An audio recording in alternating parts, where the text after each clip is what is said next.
Private equity abuse. Hello, everybody, and welcome to the conversation. I'm David Schuster. A lot of private equity firms and hedge funds exist to essentially buy up assets and then maximize revenues and squeeze costs, but that is having a dramatic impact on so many aspects of American society. And here to talk about that is Ricardo Valadez. He's the private equity campaign manager for Americans for Financial Reform. Ricardo, do I have that about right? That their goal is essentially to squeeze out as much money as possible, and what are the ramifications? Yeah, that's right. That's exactly right. What we've seen, in industry after industry where private equity buys up businesses is that they're really responsible for some of the worst, most abusive business practices in the country. And unfortunately, a lot of folks don't know about the reach of private equity and some of their business practices, and that's something that we're trying to do something about.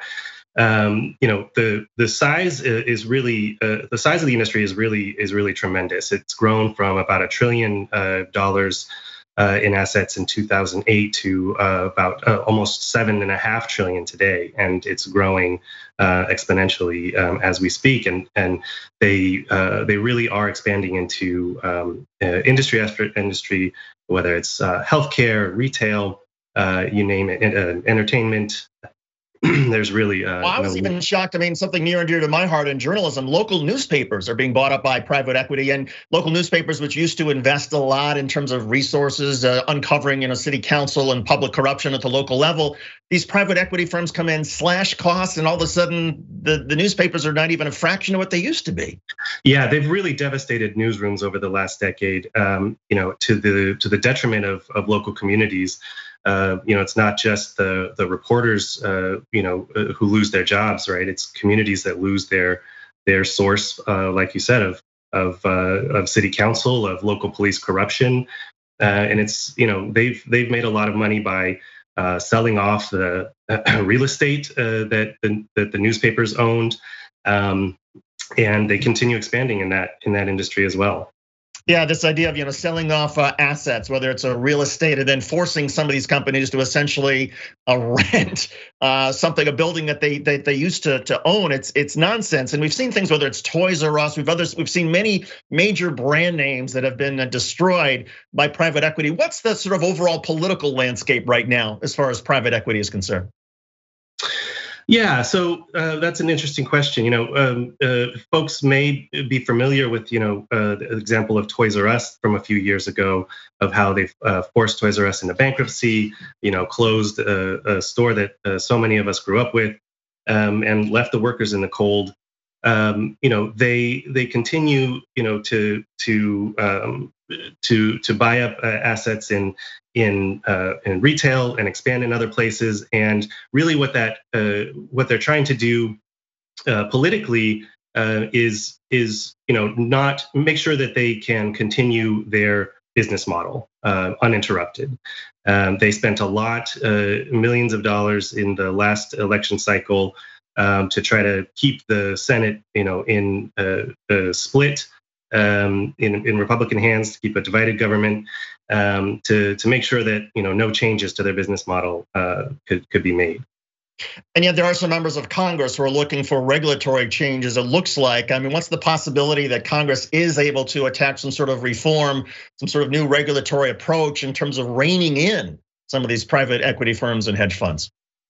Yeah, that's really the hope. There are things the Biden administration can do through regulatory fixes, and there are also opportunities to maybe put some guardrails on on any money that the private equity industry might access through the reconciliation process. That's something that we know that they're looking at closely. They've spent a lot on in the second quarter. Nearly $5 million in the second quarter lobbying around the reconciliation bill. We know that they are, salivating at the potential expansion of some of the industries that they are invested in healthcare and home health. And we expect a big fight around, trying to put some guardrails to protect to protect those programs from private equity abuse. So they're trying to essentially get some of the money that would be in this, for example, the infrastructure bill. They're trying to get some of this to their businesses and to the companies that they own. Yeah, so as part of the reconciliation package, there are proposals to expand home and community-based services to the elderly and disabled, as well as expansions in childcare. And those are areas where private equity owns companies. We believe that there should be limits to their ability to simply take that federal money and drive it towards profits and buying back stocks to enrich themselves while continuing to, potentially squeeze worker pay and, increase the cost to consumers, as we've seen them do in other sectors. You mentioned the elderly. I know that private equity is heavily invested now in a lot of nursing home companies. What sort of impact does it have in terms of the quality of care? I mean, how would we see for our relatives or people who are in elder care facilities, what would be the impact of a private equity firm coming in and essentially owning that chain of facilities? Yeah, that's been a really alarming trend, frankly, that we've seen some data come out over the last year. There was a study that came out earlier this year that really tied increased death and increased illness in nursing homes to private equity ownership. And that came also with additional cost to taxpayers, as most of many of those are funded by Medicare and Medicaid. So we see, literally lives being lost to increase their profits and create more billionaires, as the industry does. And how much is a private equity now part of the overall healthcare system? And this idea that all of us, including healthcare, are just numbers on a spreadsheet. I mean, a lot of us don't feel like that's the way our medical system should be structured. But how pervasive is it, given the interests of private equity? Yeah, I don't have a specific number, for healthcare, but we do know, as you mentioned, that they've been in nursing homes. They've been buying up a lot in hospice care, which is another alarming trend. We know they've also been buying up a lot of assets in dermatology and dentistry, women's health, you name it, across the country.